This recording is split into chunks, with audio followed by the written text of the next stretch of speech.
kubasuhuza bandi muri kureba ino video.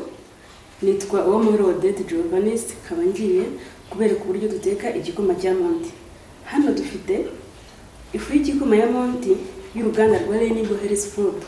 Ikaba igizwe n'ibinyampeke bitanu: ibigori, amasaka, ingano, uburo ndetse na soya ikaranze. Bagiye kubereka rero uburyo tuyikoresha. Ubusanzwe iki gikombe cy'ifu kivamo ibikombe 4 by'amazi.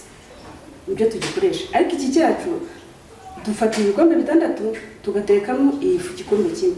Numve ko ni ifu nziza itubutse, ifu nziza ku mwana wese utanye gufata imfashabere tumuha kugira ngo arusheho kuzamuka neza.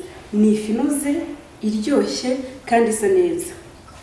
Oke, twagiye guteka.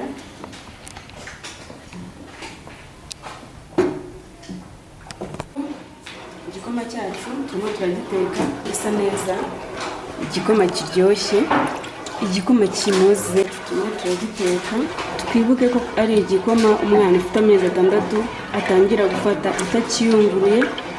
Tugera kimwe mutangiye gufata imfashabere, barakora igikoma cyiza kiyunguruye neza kandi kiryoshye. Cyacu rero kirahiye. Igikoma cyacu wakinywa kidafite isukari ku munota kuri isukari, cyangwa se ugashyiramo isukari. Twebwe hano twagitetse nta sukari irimo. Igikoma cyacu ko gisa neza, igikoma rwose kibereye umwana w'umunyarwanda se cyangwa umwana wari we wese. Bon appétit.